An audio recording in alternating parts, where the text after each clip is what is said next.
Hi, this is Becky Spain, your instructor for business communication. Today we will be reviewing Chapter 6 in Excellence in Business Communication. This chapter is about completing business messages. Now, as you'll recall, for this section, Chapters 4, 5, and 6, we have been reviewing the three-step writing process. In Chapter 4, we looked at all the elements of the plan. Then in Chapter 5, we looked at how to write the message, and now we are going to look at how to complete the business message. This chapter wraps up this section on the three-step writing process by covering the tasks involved in completing a message, which includes revising, producing, proofreading, and then finally distributing your message. It includes advice on evaluating your message, editing your message, and revising the work of other writers, and on the designing messages for mobile devices. All right, so let's begin by looking at our learning objective number 1, which is to discuss the value of careful revision and describe the tasks involved in evaluating your first drafts and the work of other writers. Though I know most of us hate the revision process, it's important to note that rarely will your first draft be perfect. It's not going to be the best that you can do, and so you just need to recognize that you're going to need to read through and revise your document. Now, careful revision can mean the difference between a rambling, unfocused message and a lively, direct message that gets the results behind the message that you wanted to send in the first place. The nature of your revision will vary according to the medium that you're using and the nature of the message that you're writing. So you need to keep in mind that audiences are likely to equate the quality of your writing with the quality of your thinking, which, as we know, also leads then to your credibility in the business world. So for formal messages to an internal audience, particularly when using instant messaging, text messaging, email, or blogging, the revision process is often as simple as just quickly looking over your message to correct any mistakes before sending it or before posting it. With more complex messages, try to put your draft aside for a day or two before you begin the revision process so that you can approach the material with a fresh eye. This is a really great tip. I know oftentimes we're trying to be highly productive and get things off our desk as quickly as possible, but if you have the ability to lay something aside for even a couple of days, it will definitely help you to pick it back up and look at it with fresh eyes, and you'll see things that you didn't see the first time. It'll also help you to rethink things from your customer focus, from the you audience, and so it will help you to have a stronger, better product. So after letting the document sit for a day or two, just start with the big picture, making sure that the document accomplishes your overall goals before moving to finer points, such as your readability, your clarity, and your conciseness. So next we will look at evaluating your content, your organization, your style, and your tone. To evaluate the content of your message, you need to ask yourself, is your information accurate? Is it relevant? Will it satisfy my reader's needs? And is there a good balance between general information and specific information? Once you're satisfied with the content of the message that you've written, now you can review how you have it organized. Are your points covered in a logical order, or would they be more convincing if they were rearranged in a different sequence? Have you repeated any points unnecessarily? And are details grouped together logically? Once you're pleased that you have your content organized correctly, now you need to consider whether you have achieved the right tone for your audience. Is it formal enough? Is it too formal? Is it casual enough? Is it too casual? Does the message emphasize the audience's needs over your own? Also, make sure that you spend a few extra moments at both the beginning and the end of your message, as these sections usually have the greatest impact on your audience. Surprisingly, we have a tendency to pay the most attention at the very beginning as we're trying to decide whether or not we want to read the rest of the message. And then as the message is coming to a close, there's something about our brain that, like, if it's kind of wandered off or whatever, it's like, oh, we're coming to the close. I better pay attention to see if there's anything here that I need to look at more closely. It's true in your writing, and it's also true when you're speaking. So your beginning and your ending is always the most critical part of what you're writing or the speech you're giving. There are some great examples in your book on page 160 and page 161.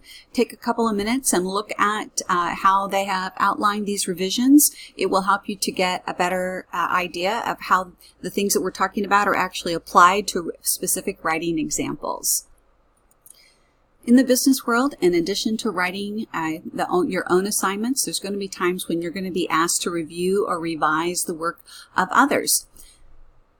So let's say that you have an email that's going to go out company-wide that you've been asked to review to make sure that everything is correct before it's sent out.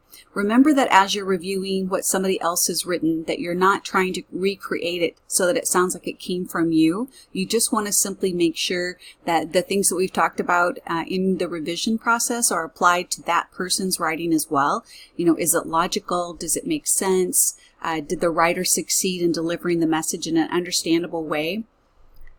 And make sure that you understand the writer's intent before beginning to make suggestions or changes. If you're not sure that you're clear on that, you may need to have a conversation with that person just to make sure that you are supporting them by making the correct types of suggestions that will align with what the writer's original goal was. And of course, the questions that you would ask yourself whenever you're editing someone else's writing is very much the same as what you would ask of yourself whenever you're editing your own work. What's the purpose of the message? Who's the audience? Is it well organized? Does it maintain the you attitude? Is the writing clear? Can it be improved? And we will talk about this a little bit more in chapter 12 later in the book. All right, learning objective number 2, revising to improve readability. List 4 techniques you can use to improve the readability of your message. So after you've confirmed that what you've written, it has the content that you wanted, it's organized the way you want it to, it has the style and the tone that you want it to have, you need to make a second pass to improve readability. Now, I realize that we're all anxious to get the work off of our desk, and sometimes this just seems like overkill, but it really will help you to be a better writer, and the more that you do it, the more quickly you're going to be able to do it, and then writing strong messages is going to come really easy to you. So as you read through your document one more time, make sure that you're focusing on the readability of what you've written. Most business documents are written so that they can be read and understood by someone who is between the 8th and 11th grade. I know that that may sound surprising, but you want to make sure when you're reading through for readability that your message can be understood by someone who is still in high school. If you are writing something that's a technical document, then you would want to look at someone who's a senior in high school to a freshman, sophomore in college. By keeping the reading levels in mind, that will help you to not get like where you're using big words or phrasing things in such a way that it takes the reader time to actually stop and have to break down what is it that you're trying to say. In addition to word choice and level of readability based on education, you also want to look at the length of the sentences that you've chosen for your document. Varying sentence lengths is a good way to maintain your reader's interest, and it also helps you to control the emphasis given to major and minor points. So look for a way to combine a mixture of both shorter sentences that are up to 15 words as well as medium sentences and long sentences. I know we talked about paragraph length a little bit yesterday.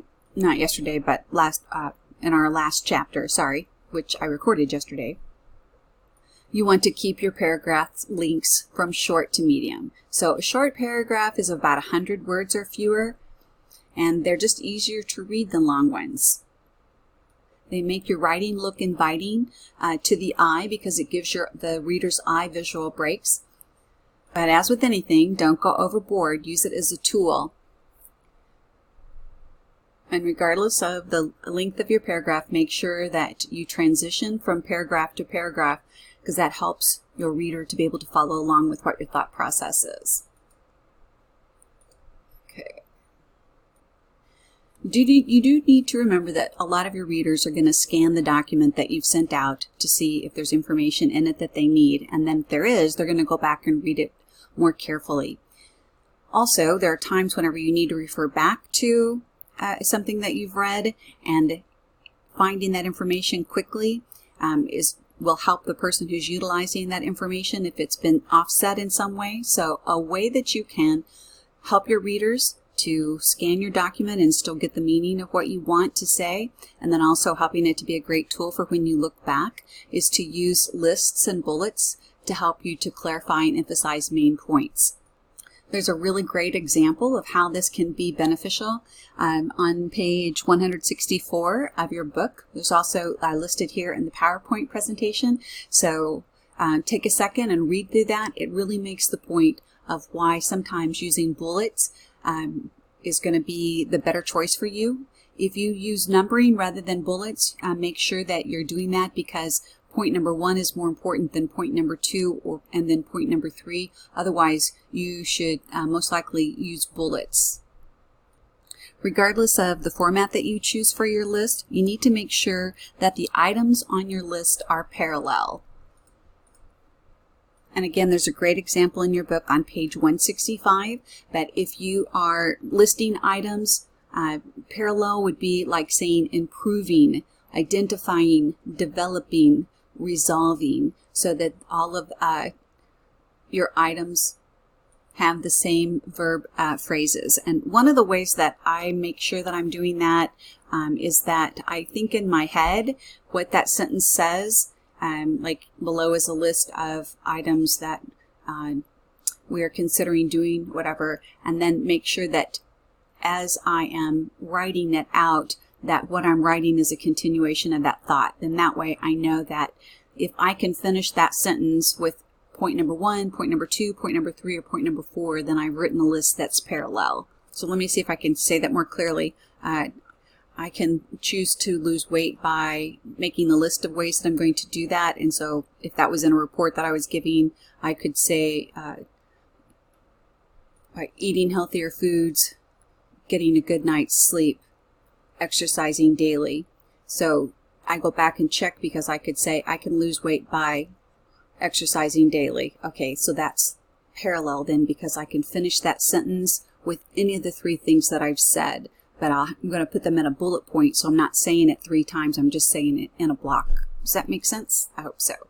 If not, refer to page 165 in your book, because it has a really clear example there. Sometimes it's difficult to convey these ideas through podcasting, the limitations of this medium.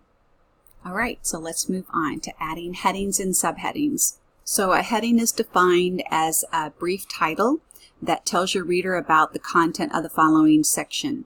And a subheading simply indicates subsections within a major section. And headings have several important functions, because it shows the organization of the document. At a glance, your reader can determine how your document is organized. It also will draw attention to key points, and it helps your reader to see the relationship between your subordinate and your main ideas. It's also really great for whenever your reader has to go back once again to access information that was within your document. And if it was a long document and you're like, oh, I know I read that somewhere, and the headings can help them then to locate that information more quickly. So once again, just really goes towards readability. And finally, the last point under revising your message is editing for clarity and consciousness. There are 8 steps that you can take to improve the clarity of your writing, and 4 tips on making your writing more concise. So after you've reviewed and revised your message for readability, your next step is to make sure that your message is clear and concise as possible. So break up any overly long sentences into shorter individual ones. Hedging means that you need to say something, but rather than actually coming right out and saying it, you're kind of like beating around the bush. So make sure that you don't have any statements that are hedging. When you have 2 or more similar ideas to express, you can use parallel construction. This means to use the same grammatical pattern for each related item. So parallelism can be achieved by repeating the patterns in words, phrases, clauses, or entire sentences. And then finally, you want to correct any dangling modifiers. Sometimes a modifier is not just an adjective or adverb, but an entire phrase modifying a noun or a verb. Be careful not to leave this type of modifier dangling with no connection to a subject of the sentence. And a couple more tips when you're editing for clarity. Watch for words ending in tion, ing, ment, ance, those kinds of things. Most of them change verbs into nouns and adjectives, and if you can get rid of them, it'll tighten up your writing and allow you to write things more precisely in a shorter sentence. And finally, be careful in using phrases such as the above mentioned, or as mentioned above, or the aforementioned, or the former. These words cause readers to jump from point to point, which will actually make your communication less effective. So use specific references, even if you must add a few extra words. Once again, referring back to your book, there is a table on page 166 that will actually help you looking at some of the issues to review when you're revising for clarity. This will give you some specific examples of some of the things that we talked about on the previous two slides. So we've looked at editing for clarity, and now let's look at editing for conciseness. So once you have edited for your sentences for clarity, now we'll focus on conciseness. The more concise your message is, the easier it is for your reader to follow along. And 2/3 of executives who participated in one survey complained that most written messages are too long. So some things that you can do to help you to review your conciseness is to delete any unnecessary words or phrases, replace long words and phrases with shorter words. When possible, eliminate redundant word combinations. And once again, there is a great table in your book on page 169 that'll give you some opportunities to identify some of the things that we're talking about with things that you can replace, such as unnecessary words or phrases. Sometimes we have a tendency to get a little wordy, especially if we're trying to sound like we're knowledgeable or important. And like one would be in the event that, and you can simply change that usually to the word if, or at this point in time. And then you can usually replace that with the word now. It will make your writing more concise, and it'll actually make it easier for your reader to follow along. Plus, because we have such short attention spans, it also helps to keep your reader focused on your message. Learning objective number 4, which is finally producing your message. And there's a round of applause. Yay! After all of these steps, we are finally ready to produce our message. So our learning objective number 4 lists 4 principles of effective design and explain the role of major design elements in document readability. Now it's time to put all of your hard work on display. So the production quality of your message is the total effect of the page or the screen design, your graphical elements, and so on. And that all plays an important role in its effectiveness. So a polished, inviting design not only makes your document easier to read, but also conveys a sense of professionalism and importance. So in addition to the words that you've chosen and the paragraphs and the conciseness of what you've written, now we need to also look at the readability, the layout of what you've done. So the effectiveness of your design can actually establish the tone of your document as well as guiding your readers through your message. And there is an example of readability on figure 6.3 on page 171. Take a second and read through that. As you review your document, make sure that you've been consistent with your use of margins, your typeface, your type size, and then also how you've used your space. So white space is the space around your text or your columns. Have you ever gotten a document and whenever you went to read it, it just seemed daunting to read because when you looked at it, it just looked overwhelming in what was on the page? So you can use white space to help you set up your message physically on the page by using your headings and your margin areas and your vertical spaces between your columns to create space. This will actually help your reader as they look at what it is that they're going to read and help them work their way through what they're reading. Of course, you know your margins can be justified, which means they go from edge to edge. Your textbook is written with a justified margin, or you can do ragged left edge, ragged right edge, or you can use centered. For most documents, you would not use centered. You need to look at your typeface and your type style. You should use a professional 10 to 12 point typeface on your documents. In choosing your typeface, you want to know the difference between a serif typeface and a sans serif typeface. Now, a serif typeface is one that actually has at the end of it like a little, I don't know if curly Q is the right word, but there's actually small cross lines. It used to be thought that that helped the reader follow along on the page, but anymore, pretty much all writing uses sans serif, or basically means without serif type faces. This PowerPoint presentation does use the sans serif. Your book uses the sans serif. Pretty much you should stick to sans serif for professional, for anything that you're writing in the business world. And I also want to make the point that anytime you're doing a PowerPoint presentation, always make sure that you use sans serif. It gives you a cleaner look, and in my personal opinion helps to make better use of your white space. So make sure that whatever font that you choose is a sans serif, does not have the little extra curly cues at the bottom of the letters. Let's also talk for just a second about the type style, meaning like bold facing or italics, using italics, underlining, color, and highlighting. So you can actually use all of these in documents to help to get your point across, especially if it's like a main point or a date or something that you want to stick out, but you want to avoid overusing this. Overusing it actually will detract from the very tool that it's designed to be.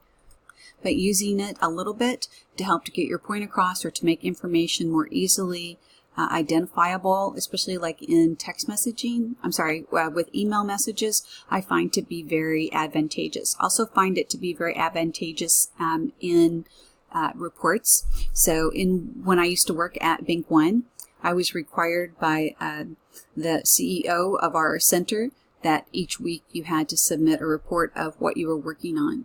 So you would put the date at the top, and then you would list all the different things that you were working on. And of course, there would be bullet points, but I would go through and just boldface keywords that were within that report. That accomplished two things.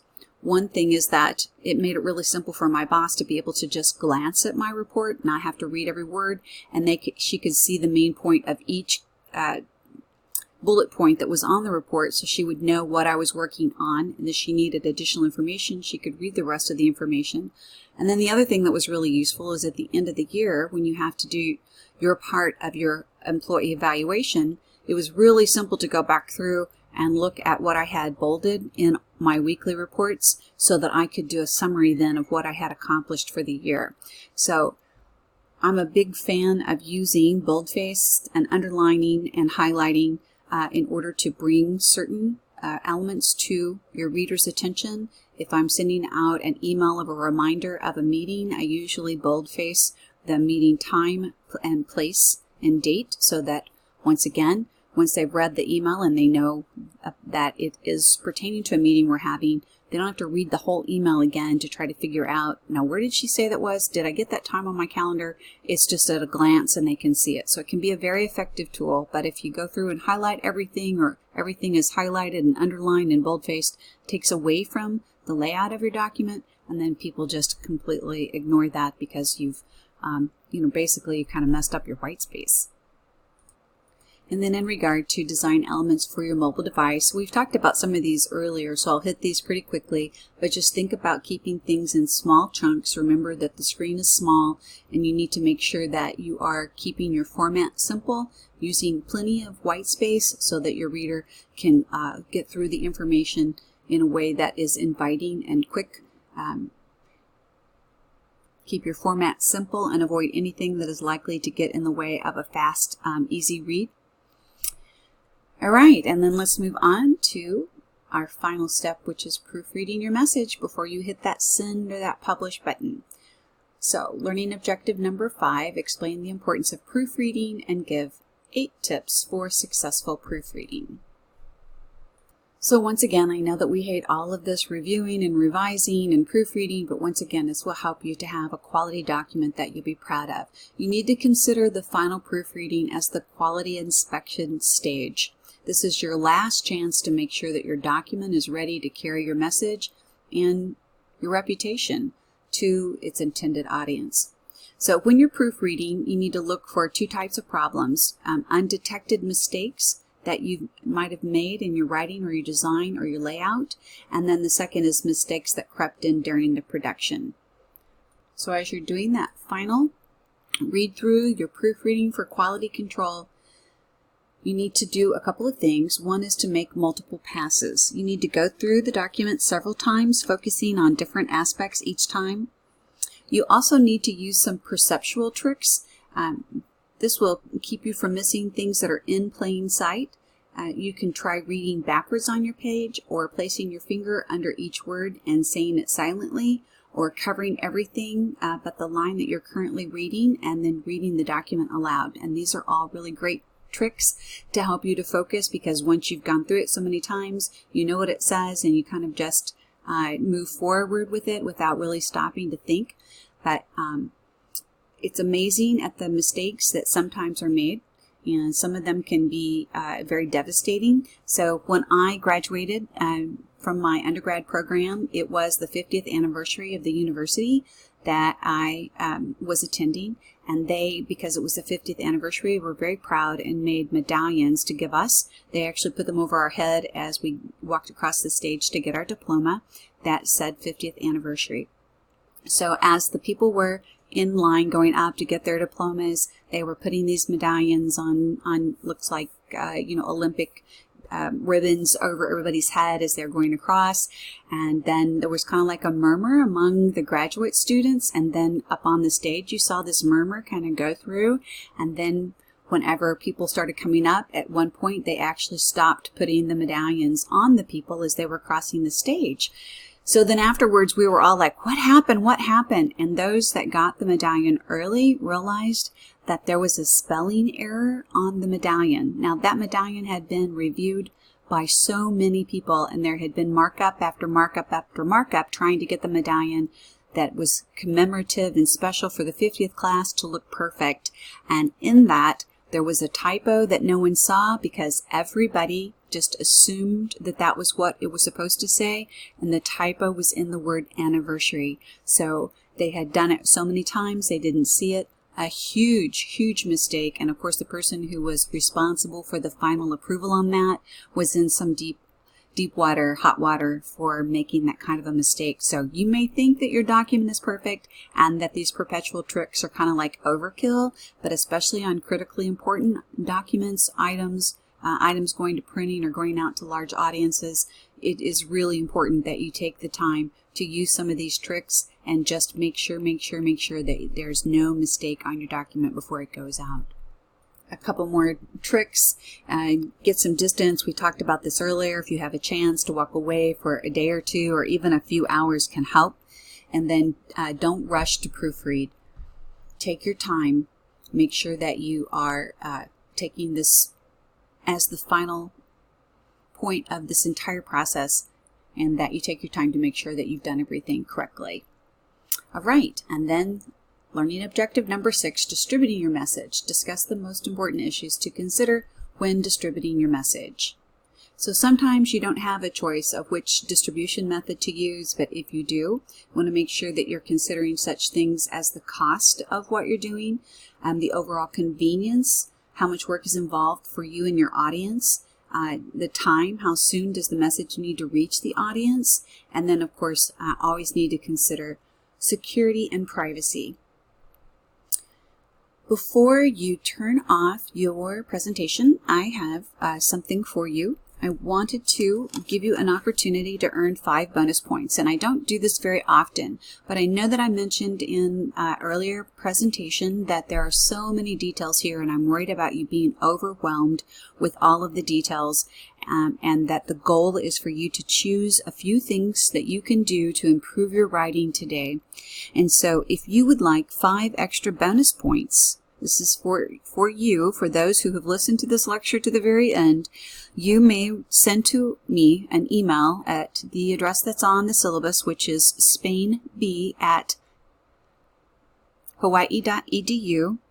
If you will write 5 things that you're going to do to improve your writing process, then I will give you 5 extra bonus points. So now, of the 3 different points that are in the process, of course, there are tons of different sub-points, so you can choose any of these, but whether you are considering what's in the planning process, the writing process, or how to complete, I want you to just tell me a couple or 5 techniques that you're going to use to improve your writing. So if you will put that just in an email, put on there 5 extra bonus points for 440, and tell me what those 5 things are that you're going to do to improve your writing. I will give you the extra credit. If you have any questions, feel free to send me an email, and I'd be happy to clarify that for you.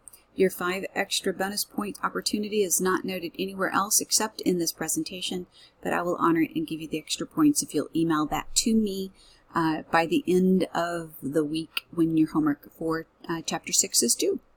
Great. All right. I've enjoyed our time together today and look forward to discussing Chapter 7 with you in the near future.